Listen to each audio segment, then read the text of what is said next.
तो नमस्कार साथियों, आप देख रहे हैं एमडी हिंदी न्यूज। मेरा नाम है मनदीप। आज शक संवत 1947 है और विक्रम संवत 2082 है। आज चैत्र मास के शुक्ल पक्ष की द्वादशी तिथि है। अंग्रेजी कैलेंडर के हिसाब से आज की तारीख है 9 अप्रैल 2025 और वार है बुधवार। जय श्री गणेशाय नमः। साथियों, चलिए पहले नजर डालते हैं हरियाणा की दिन भर की प्रमुख खबरों पर। एचटेट 2013 पर चयनित शिक्षकों के दावों को शिक्षा विभाग ने किया अस्वीकार। नहीं मिलेंगे ये लाभ, बताएंगे पूरी खबर। फैमिली आईडी में गड़बड़ कर हरियाणा सरकार को चूना लगा रहे थे धनाढ्य परिवार। सीएम ने दिया 20 अप्रैल तक का समय, बताएंगे पूरी खबर। हरियाणा में जमीन रजिस्ट्री का नया नियम लागू, अब नहीं काटने होंगे दफ्तरों के चक्कर, बताएंगे पूरी खबर।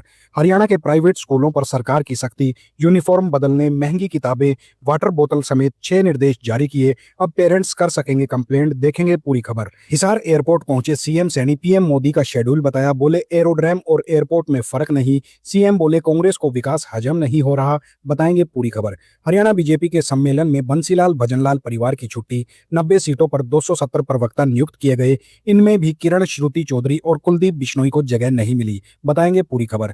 हरियाणा के विद्यार्थियों के लिए बड़ी खुशखबरी, डिस्टेंस कोर्स के लिए अपने जिले में दे सकेंगे परीक्षाएं, बताएंगे पूरी खबर। आरबीआई जारी करेगा 10 रुपए और 500 रुपए के नोटों की शुरुआत, पुराने नोटों को लेकर आई बड़ी अपडेट, बताएंगे पूरी खबर। आगे बढ़ने से पहले मेरी आप सभी से रिक्वेस्ट है, कृपया हमारे चैनल को सब्सक्राइब जरूर कर लें, क्योंकि हरियाणा की बड़ी खबरें सबसे पहले हमारे चैनल पर ही आती है। चलिए साथियों, अब खबरें देखते हैं विस्तार से।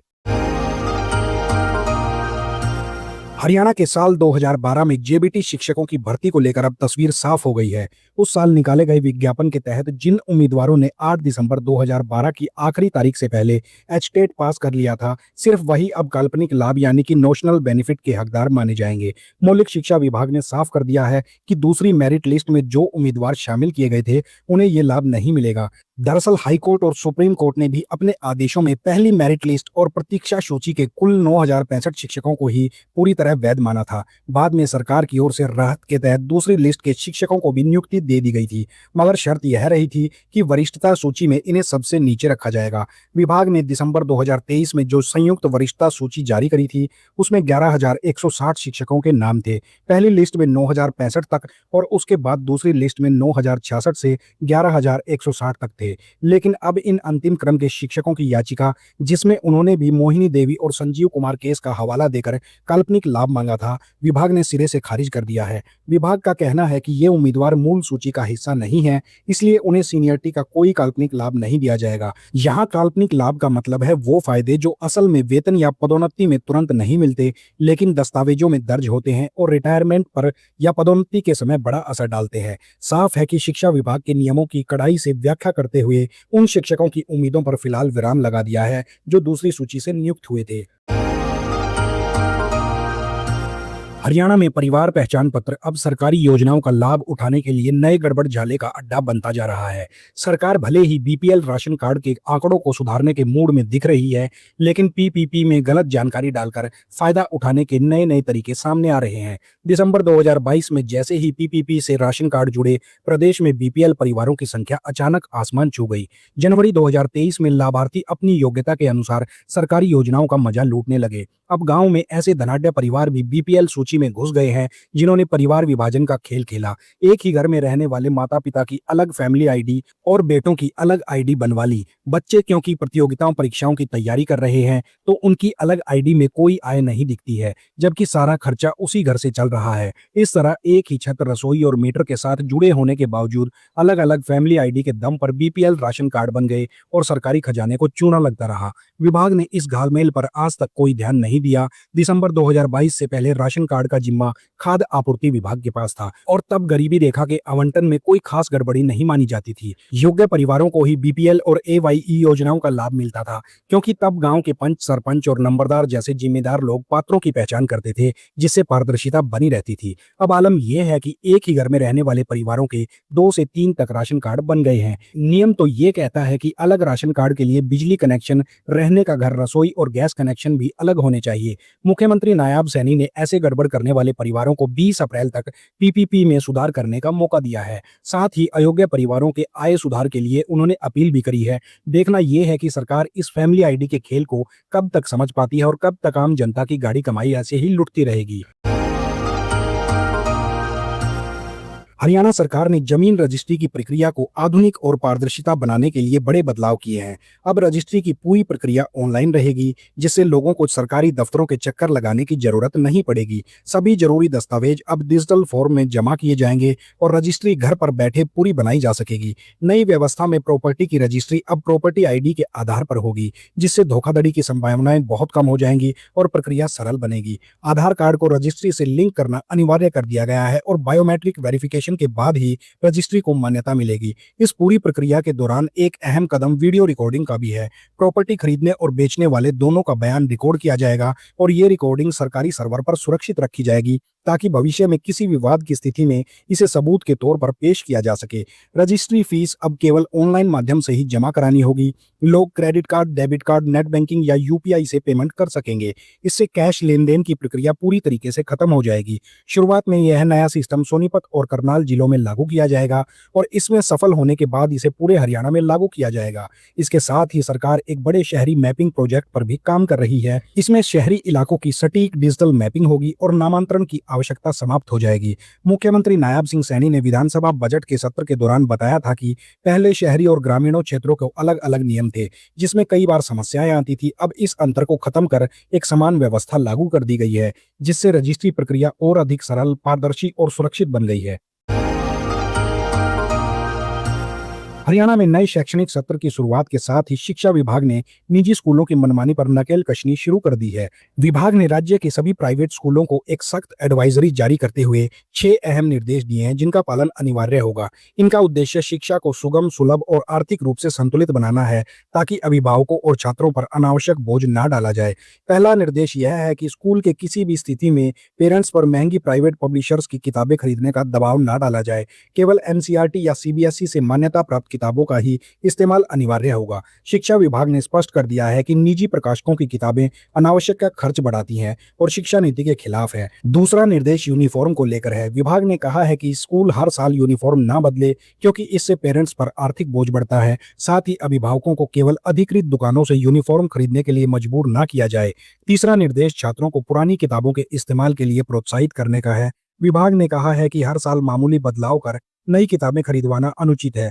पुरानी किताबों के उपयोग से न केवल पर्यावरण की रक्षा होती है, बल्कि यह आर्थिक रूप से भी लाभकारी होता है। चौथा निर्देश स्कूल में पीने के पानी को लेकर है। स्कूल छात्रों को अपनी बोतल लाने के लिए बाध्य ना करे, बल्कि शुद्ध पेयजल की उचित व्यवस्था करे। बच्चों को पानी पीने से वंचित करना नियमों के खिलाफ है। पांचवा निर्देश स्कूल बैग के वजन को लेकर है। कक्षा 1 से 2 के बच्चों के बैग का वजन 1.5 किलो से अधिक नहीं होना चाहिए। भारी बैग बच्चों की सेहत पर बुरा असर डालते हैं, जिससे कंधे और गर्दन में दर्द की शिकायतें सामने आती रहती हैं। छठा और सबसे महत्वपूर्ण निर्देश शिक्षा को सेवा मानने को लेकर है। शिक्षा विभाग ने चेताया है कि शिक्षा एक सेवा क्षेत्र है, न कि व्यवसाय। अधिकतर प्राइवेट स्कूल गैर लाभकारी संस्था के रूप में पंजीकृत हैं और उन्हें उसी भावना से कार्य भी करना चाहिए। इसके पालन के लिए जिला अधिकारियों को ईमेल व मोबाइल नंबर सार्वजनिक करने, सरप्राइज चेकिंग करने और नियमों के उल्लंघन पर सख्त कार्रवाई करने के निर्देश दिए गए हैं। हरियाणा के मुख्यमंत्री नायब सिंह सैनी ने मंगलवार को हिसार एयरपोर्ट पर प्रधानमंत्री नरेंद्र मोदी के दौरे की तैयारियों का जायजा लिया। उन्होंने बताया कि प्रधानमंत्री 14 अप्रैल को हिसार आएंगे और एयरपोर्ट का उद्घाटन करेंगे। साथ ही वह 5 राज्यों के लिए शुरू हो रही उड़ानों को हरी झंडी भी दिखाएंगे और शंख के आकार में बनने वाले नए टर्मिनल का शिलान्यास भी करेंगे। इसके बाद मोदी एयरपोर्ट ग्राउंड में जनसभा को संबोधित भी करेंगे। मुख्यमंत्री सैनी ने कहा कि एयरपोर्ट को लेकर विपक्ष की आशंकाएं निराधार हैं। उन्होंने स्पष्ट किया कि एरोड्रम और एयरपोर्ट दोनों का उद्देश्य एक ही है, डोमेस्टिक फ्लाइट्स का संचालन। यह एयरपोर्ट न केवल हिसार बल्कि हरियाणा, पंजाब और राजस्थान के लोगों को भी फायदा देगा। हिसार के सांसद जयप्रकाश द्वारा एयरपोर्ट पर उठाए गए सवालों पर प्रतिक्रिया देते हुए मुख्यमंत्री ने कहा कि कांग्रेस को विकास रास नहीं आ रहा। उन्होंने दावा किया कि हिसार से अयोध्या के लिए शुरू हुई फ्लाइट 2 घंटों में फुल बुक हो गई और यदि रिस्पॉन्स अच्छा रहा तो उड़ानों की संख्या और बढ़ाई जाएगी। सीएम सैनी ने बिजली दरों पर भी कांग्रेस को घेरा और कहा कि वर्तमान में बीजेपी सरकार कांग्रेस शासनकाल की तुलना में सस्ती बिजली दे रही है। प्रधानमंत्री की रैली को सफल बनाने के लिए तैयारियां जोरों पर है। करीब 20 गेट बनवाए जा रहे हैं ताकि भीड़ को नियंत्रित किया जा सके। 500 करोड़ की लागत से बनने वाला यह नया टर्मिनल 2030 तक पूरा होगा, जिसकी क्षमता 3.6 मिलियन यात्रियों तक बढ़ाई जा सकेगी। हरियाणा की राजनीति में भारतीय जनता पार्टी ने एक और बड़ा स्पष्ट संदेश दे दिया है। राज्य में दो प्रभावशाली राजनीतिक परिवार पूर्व मुख्यमंत्री भजनलाल और बंसीलाल के परिवार को सक्रिय सदस्यता सम्मेलन और प्रवक्ता सूची से पूरी तरीके से बाहर कर दिया है। इन दोनों परिवारों के किसी भी नेता को प्रवक्ता की जिम्मेदारी नहीं दी गई है, जबकि कई चुनाव हारे हुए नेताओं को भी इस सूची में शामिल किया गया है। पूर्व मुख्यमंत्री बंसीलाल के गढ़ में प्रवक्ता की जिम्मेदारी उनके राजनीतिक प्रतिद्वंदी माने जाने वाले सांसद धर्मवीर सिंह को दी गई है। वहीं हिसार में भजनलाल परिवार को दरकिनार करके उनके करीबी विधायक को प्रवक्ता बनाया गया है। कुलदीप बिश्नोई, किरण चौधरी, श्रुति चौधरी और भव्य बिश्नोई जैसे नेता भी प्रवक्ताओं की सूची में नहीं है। यह स्थिति तब और खास हो जाती है जब देखा जाए कि पंचकुला, अंबाला, कुरुक्षेत्र, टोहाना, महम और अटेली जैसे क्षेत्रों में चुनाव हार चुके नेताओं को भी प्रवक्ता नियुक्त किया गया है। बीजेपी 8 और 9 अप्रैल को सक्रिय सदस्यता सम्मेलन कर रही है, जिससे जमीन पर काम करने वाले कार्यकर्ताओं को सम्मानित किया जाएगा। इसके लिए हर जिले में प्रवक्ताओं की नियुक्ति की गई है, लेकिन दोनों बड़े राजनीतिक परिवारों के नेताओं को मंच से भी दूर रखा गया है। राजनीतिक विश्लेषकों का मानना है कि बीजेपी ने अब वंशवाद से अलग हटकर नए और जमीनी नेताओं को प्राथमिकता देने की रणनीति बना ली है। यह फैसला न केवल इन परिवारों को झटका है, बल्कि आने वाले समय में हरियाणा की राजनीति की दिशा और दशा तय करने वाला कदम भी साबित होगा। हरियाणा राज्य में उच्च शिक्षा को लेकर एक अहम फैसला लिया गया है, जिसमें लाखों विद्यार्थियों को लाभ मिलेगा। अब तक राज्य विश्वविद्यालय केवल अपने क्षेत्राधिकार में आने वाले 2-3 जिलों में ही डिस्टेंस एजुकेशन का कोर्स चला सकते थे, लेकिन अब इस व्यवस्था में बड़ा बदलाव किया गया है। नई नीति के तहत राज्य के विश्वविद्यालय पूरे प्रदेश के विद्यार्थियों को दाखिला दे सकेंगे और उनके अपने जिले में ही परीक्षा की सुविधा भी उपलब्ध करवाई जाएगी। यह निर्णय हरियाणा उच्चतर शिक्षा निदेशालय द्वारा यूजीसी के नियमों का हवाला देते हुए लिया गया है। इससे पहले विश्वविद्यालय केवल अपने संबद्ध कॉलेजों के ही डिस्टेंस कोर्स की पढ़ाई और परीक्षा करा सकते थे, लेकिन अब विद्यार्थी अपने ही जिले में परीक्षा देकर डिग्री प्राप्त कर सकेंगे। इस फैसले से प्रदेश भर के करीब 10 से 12 लाख विद्यार्थियों को लाभ मिलने की संभावना है। गौरतलब है कि 2012 में कांग्रेस सरकार के कार्यकाल के दौरान सुप्रीम कोर्ट के आदेश के बाद शिक्षा मंत्री गीता भोकल द्वारा वीवी के स्टडी सेंटर बंद करवा दिए गए थे। इसके बाद से ही छात्रों और शिक्षकों की यह मांग थी कि उन्हें पढ़ाई के लिए अधिक अवसर दिए जाएं। डिस्टेंस एजुकेशन ब्यूरो 2020 के रेगुलेशन के तहत यह नया निर्णय लिया गया है। इस विषय पर विचार विमर्श के लिए राज्य सरकार ने 2021 में एक कमेटी गठित की थी, जिसमें कुरुक्षेत्र विश्वविद्यालय, जीजेयू हिसार और एमडीयू रोहतक के डिस्टेंस लर्निंग डायरेक्टर भी शामिल थे। चेयरमैन हरियाणा उच्चतर शिक्षा परिषद की अध्यक्षता में कई दौर की बैठकें और चर्चा के बाद यह सहमति बनी है। हाल ही में कबीर कुटिया में हुई कुलपतियों की बैठक में भी इस मुद्दे पर चर्चा हुई।